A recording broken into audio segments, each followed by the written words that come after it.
Not have a clear picture at this hour, and as Jim just said, ISIS watching all of this. There are perhaps tens of thousands of Westerners in Turkey, including Americans, on summer holiday. There is a shipping industry that goes through there. Getting stability is going to be item number one. Now, there are also thousands of U.S. troops in southern Turkey at Incirlik Air Base. This is where they fly air combat missions into Syria, into Iraq, strike ISIS. This is a Turkish base. Who is in control of that Turkish base tonight? We do not know.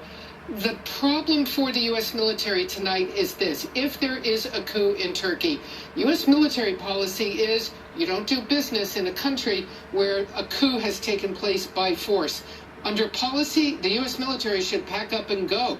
But the ISIS obligation, the ISIS challenge is so severe, is such a high priority, the administration will have to decide, if it overlooks, frankly, that there's been a coup and decides to stay. But over the long term, which may only be the next few days, key decisions will have to be made. Will more U.S. troops have to be brought in to guard Incirlik?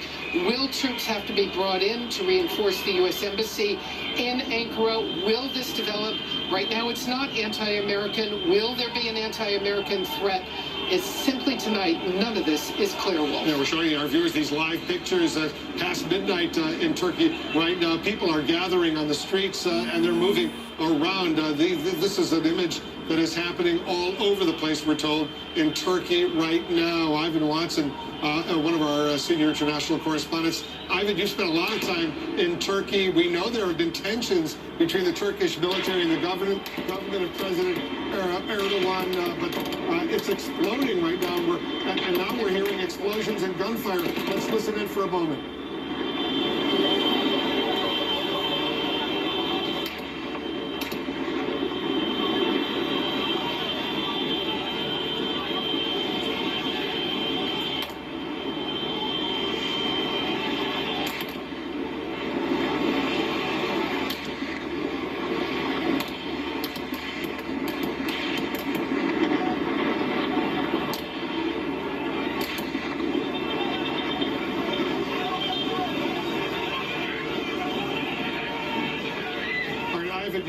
You heard the gunfire, you heard the explosions. You know Turkey well. This is, though it certainly is a surprise to a lot of people that this military coup is taking place. Clearly, this is a power struggle that is playing out by the minute now, Wolf. And what you have potentially is possibly two armed forces that could be in a position of clashing. You have clearly some elements of the military that are carrying out this coup that are out in the streets, and then you have the police force, which is believed to be much more loyal to the President Recep Tayyip Erdogan. And from the eyewitness accounts we've heard, you have these two groups that are in some places facing off in squares outside Istanbul Ataturk Airport, and a big question about who is in charge right now, and potential for clashes between those armed forces. In addition, you have the Turkish president who has urged his supporters to go out in the streets. We have eyewitness accounts of them, in some cases, in some cities, approaching tanks and trying to stop them or trying to surround them. So you have a very combustible situation here. Recep Tayyip Erdogan is a very polarizing figure in Turkey, Wolf. You have, he has succeeded in getting roughly 50% of the vote time and again in his more than 10 years in power. He has fervent supporters, but then there are also people that hate him and that have seen the military as a possible counterbalance to his efforts to grab more and more power in the Turkish state. We do also have to look at the history here, Wolf. Turkey had 4 military coups in a period of about half a century. But over the last decade, Erdogan had proved successful at taming the military. And earlier this year, the head of the military, the chief of staff, actually attended the wedding of Erdogan's daughter as a witness there, Hulusi Akar. So whoever is behind this coup attempt presumably would not be the head of the military, but perhaps some other officers. I've spoken with a career naval officer from Turkey completely dumbstruck by these developments, saying, I'm on vacation right now in Turkey. I'm on the coast by the beach. We're watching this happen on TV. That Navy officer saying, I don't know who's behind this coup. So it just goes to show how confusing and how fluid this situation is right now. And these are live pictures that we're showing from Istanbul, from the Ataturk International Airport. It's 1:13 a.m. Saturday morning already in Turkey. Soner Shoptay is with us. He's the director of Turkish Studies, a Turkish program at the Washington Institute. You're extremely well plugged in, Soner, into what's going on in Turkey. What's the latest you're hearing?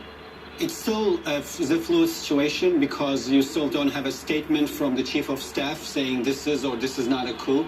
Though military has rolled out tanks into big cities, the government and the president of the country has called on the people to resist a coup if there's a coup attempt.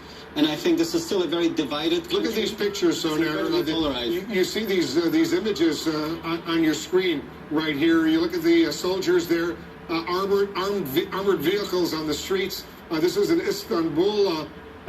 It's the largest city in Turkey. Ankara is the capital, and the soldiers are there. They're clearly making a major move. They are, and you're not seeing the public take over tanks. You're not seeing them resist the takeover.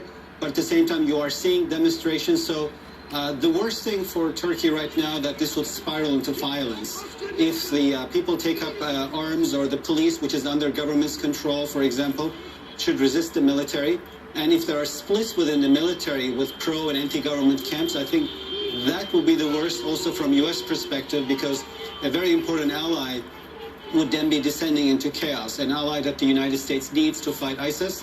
Right now, Turkey is very crucial to the U.S. efforts to take that important corridor in Syria, the corridor that ISIS uses to smuggle weapons and fighters into Europe. So at this moment of crucial cooperation, of course, it would be very detrimental to both Turkey and the United States if this turned into a bloody civil war. So I hope that does not turn out to be the case. I hope that calm presides in Turkey. And you can hear the explosions, you can hear the gunfire in some of those live pictures that we're showing our viewers. Once again, this is in Istanbul at the Ataturk International Airport. We're told all flights have been suspended, but there's gunfire clearly going on in many parts of Turkey right now. Go ahead, Soner. So there are flags in the hands of the demonstrators. It could be a sign of two things. It could mean that they love the military. It could mean that they love the government. It's really difficult to read the messages.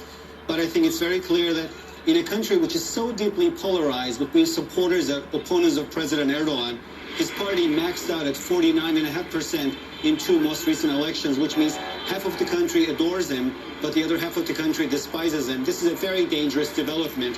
If this is indeed a coup, if the military does not take full control of the situation in a few hours, it could well turn into a full chaotic situation. This is the Bosphorus Bridge in Istanbul. We're getting these live pictures courtesy of Reuters, and you can see what's going on, Soner, on this critically important bridge in Istanbul.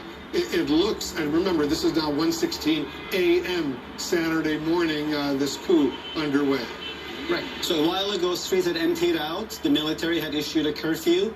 And now you're seeing crowds back on the streets following the call by the president for people to resist. So it means his call has made an impact. It means some supporters of Erdogan and his party, AKP, have taken to the streets. So the question is, do they turn to violence or do they turn to peaceful resistance? How does the military respond? The Turkish military has never fired at its own people in the past. When it carried out coups, they were not chaotic affairs. They were executed very swiftly, and there was no bloodshed during the coups. And if this is indeed a case of the people taking to the streets, it would suggest a different pattern than previous coup attempts, if this is indeed a coup. So I think it's a very dangerous development. We could wake up to a Turkey that is stable. We could wake up to a Turkey that's incredibly chaotic. It's a country that has already been targeted by terrorist attacks by the Islamic States, by the Kurdish PKK, which is also a terrorist group. And the last thing Turkey needs right now is, of course, descent into a very bloody civilian conflict. I hope that does not happen. And within the past hour, you heard President Erdogan tell the people, go out into the streets, and we are seeing people doing exactly that. Stand by. I want to get more on the breaking news. Republican Senator James Risch of Idaho is joining us. He's a key member of both the Intelligence and Foreign Relations Committees. Senator, thanks very much for joining us. I know you've been briefed. What are you hearing about this coup in Turkey? Yeah, first of all, Wolf, this is very disconcerting. This is a really important ally of ours in a very critical place in the world. This thing came out of the blue. I mean, this is a real surprise to all of us. We've known that for the last 6 to 8 months, there's been some turbulence within the country, but an explosion like this was really unexpected.